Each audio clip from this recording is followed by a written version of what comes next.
Right, evening everyone. I wanted to do a little update on the XJC RRR this evening, but unfortunately my usual sidekick James is not available, so I've got to do it by myself, which is fine. Just to let you know how we got on. The last time you saw the car, the engine bay was all sanded down, although there was a little bit more prep needed to get it ready for paint.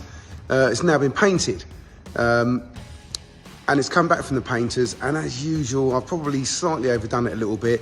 I really didn't want to do as much as I have done, but as usual, I've probably gone a little bit overboard. Indoors is going mental because the budget's, you know, getting a little bit out of hand. But anyway, there you go. Hopefully we're going to produce something which everyone likes and it's to the correct standard.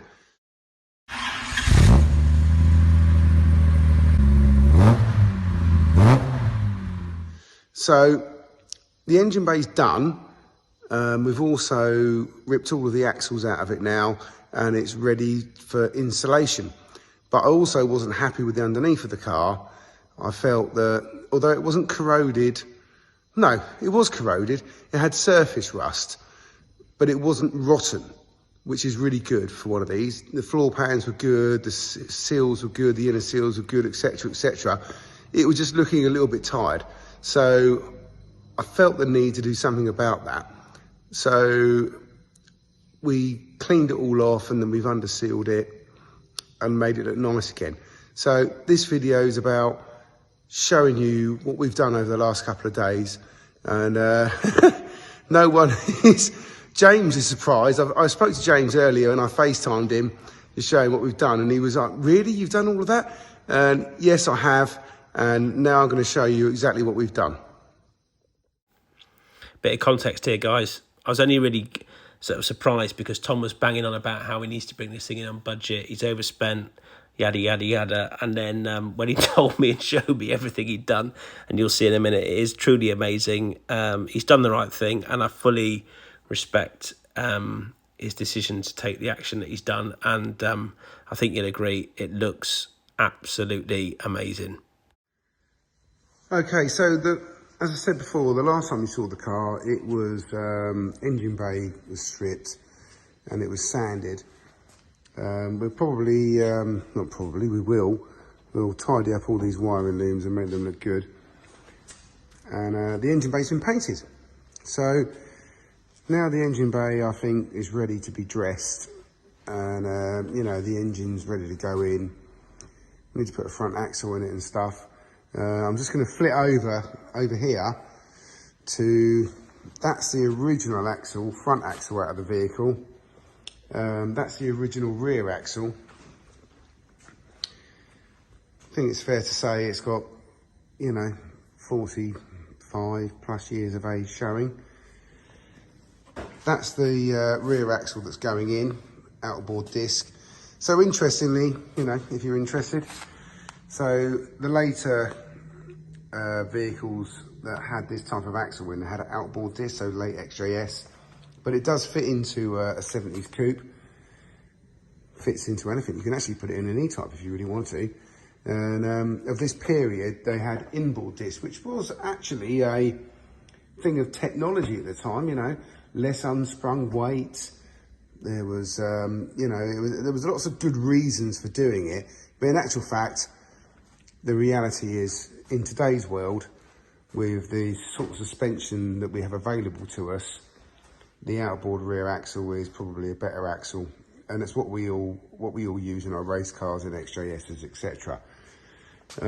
So yeah, it's, you know, that thing's a bit tired. I think it's fair to say it's tired, and all the exhaust systems come off, etc. Yeah, so the new stuff's going to go in. The engine bay's looking good, and I think it's it well needed doing, because the outside of this vehicle had been painted, etc., but it hadn't had the engine bay detailed and all the rest of it. So everything that's going back in is going to look nice, crisp, and ready to go. The one thing that I really wasn't happy with when we pulled the axles out was that the underneath of the car didn't look good. So we've rectified that as well.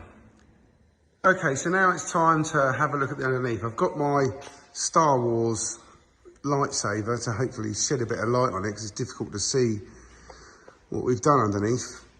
But, let's get it out of the way. So, the whole of the underneath of the car has been scurfed off with a wheel that rips off all of the muck and surface corrosion, and then we mask it all up, and then we put like I'm going to call it underseal. It's not really underseal what we're putting on this. It's not really stone chip either. It's a protective coating that goes under the whole underneath of the car. So I'm trying to stand back to make it look more understandable. This is where the rear axle goes up and in. I mean, come on. Look at that panel work. I can't believe how good this car is, how solid it is. You know, you don't normally find them, and that's what attracted me to this particular vehicle, because we put it up on the ramp. Yes, it's had some welding repairs, so you can see that there.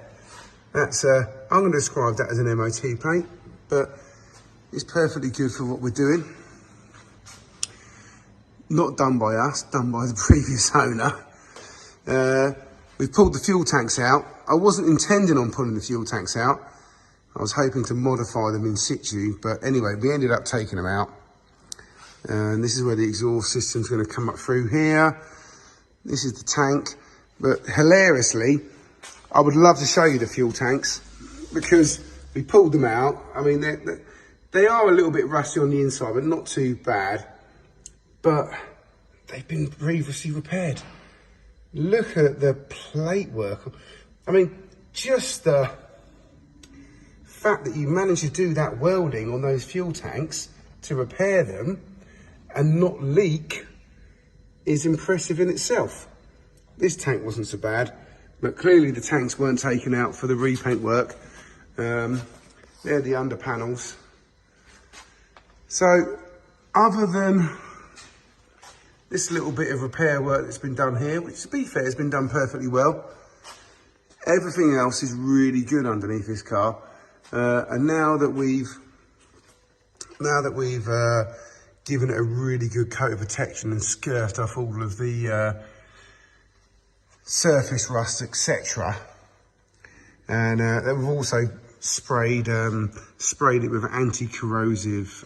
It's like some people say it eats away at the metal, but it doesn't eat away at the metal. This stuff, you spray it on, it fights the corrosion, and then once it's done that, then it's all good.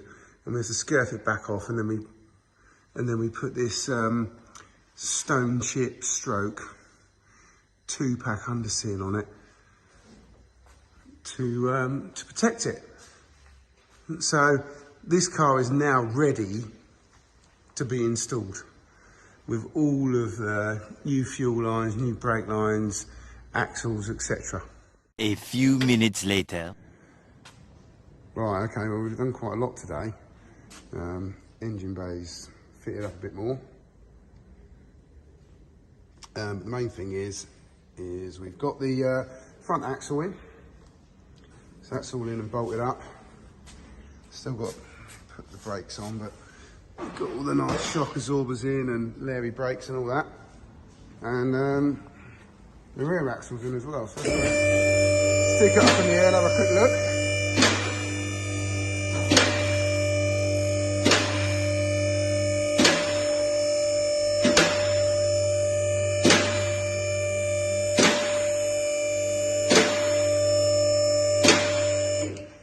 Okay, so yeah, oh yeah, the tanks are in as well actually, and we've run the fuel lines.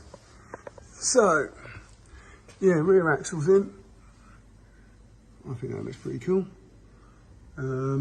Yeah, fuel lines, I've still got brake lines and handbrake cable to do. That's pretty good, and the front axle is all in.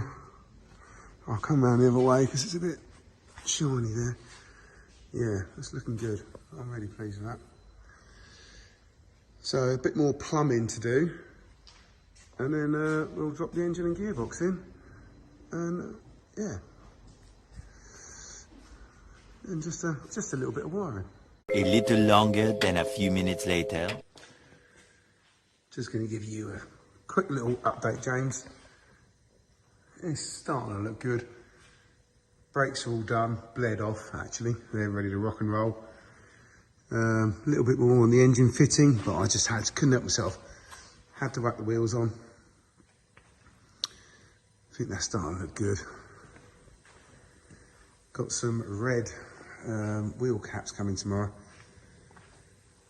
So yeah, hopefully by the end of play Friday, we should have it back together, looking a little bit more like a car. Yeah, it's all good. Oh my God. So what do you think? We hope you like them. We've gone for the XJR X300 launch wheel used in the 6-cylinder version.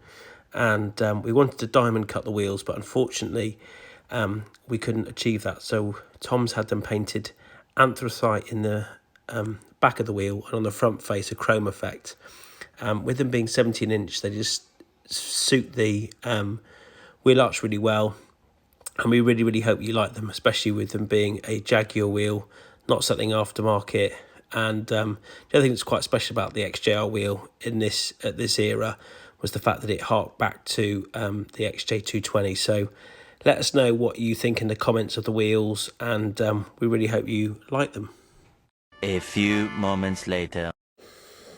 Owing to Tom's rather fruity language in this next segment, and the fact that YouTube picked up on a copyright issue with the music in the background in the workshop, I thought I'd just go over this slightly. So the engine is planted in, and as we move around to the interior, Tom has installed the manual gearbox, and you'll see the gear stick there coming through in the correct place, and he's making reference to the fact that he needs to tidy up the interior and potentially put the steering wheel on.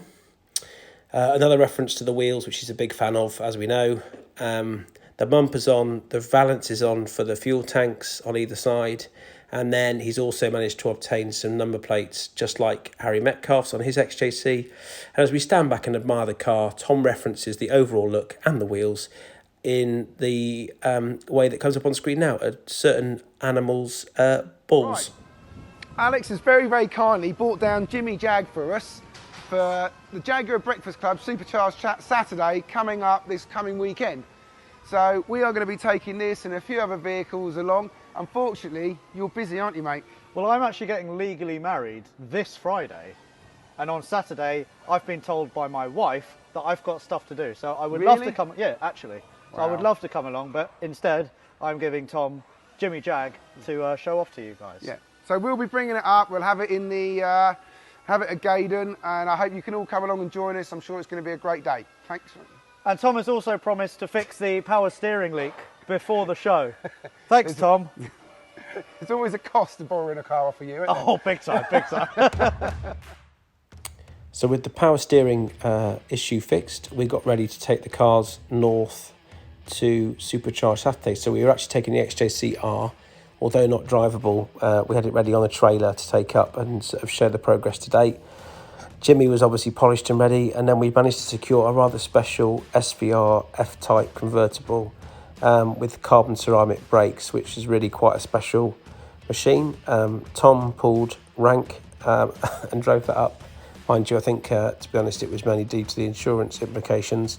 But anyway, he drove that, and I have to say I was very happy driving Jimmy. Real privilege to be able to drive a manual X300 XJR, because in period there's only made 100 right-hand drive cars. So although this is a modified car, it's still quite a special and rare thing to do. And I have to say it was incredibly good actually over the long distance, and was very enjoyable. And Tom also enjoyed waking up most of the country on the way north with his best impression of Rice Krispies and Snap, Crackle and Pop. You'll see here that we managed to set up, got the cars ready, and it was really good to meet so many of you, discuss the project today, and bring up some rather nice supercharged cars. And the other thing that Peter Simpson, who organises the Jaguar Breakfast Club, had arranged was for us to go on the main arena throughout the day to talk about to talk about both the XJC R and also Jimmy, which was a real privilege, and it was great to be able to talk about the cars in more detail. The car, I believe. That's correct, yeah, we are. Yeah, of course, yeah, no problem at all. Please tell us all about it. Okay, so it's 1977, 76 coupe, 4.2 automatic is how it started out its life. And we've basically stuck a 96, 97 XJR 300 engine with a manual gearbox. We've rebuilt all the axles, we've got Brembo brakes. Oh, I think no, it's back again. We've got Brembo brakes, front and rear, outboard discs, X300 wheels, and we just got a little bit of finishing off to do. And I'm sure it's absolutely fabulous. Thank you very much for bringing it to show us. Yeah, no problem. And then it was time to bring in Jimmy. What was nice actually is that a lot of people knew about Jimmy and were pleased to see him and get up close to it. And so unfortunately the audio wasn't particularly good for this next part, so I'll just infill, but we were just updating the fact that we've been working with Alex and sort of the plan to take on the Drive Tribe lot, the fact that we've been up to see Richard Hammond at his workshop to see his XJR and Mike Fernie's X100 XKR, and that we were very much hoping to still organise this drag race with the Drive Tribe lot and try and take them on with our plucky straight six supercharged car. As you can imagine, there was some mocking in the fact that we had a straight six rather than a V8. And there was some doubting as to whether we'd actually be able to pull off winning in the drag race, but I still think we held our own, and we were able to discuss some of the modification we'd made to try and give us the best shot possible. So it was great to be able to sort of take Jimmy up, and really thanks once again to Alex for lending us the car. And he couldn't make it because he was getting legally married the previous day, so I think his hangover would have been too bad, and he was also under the thumb by then.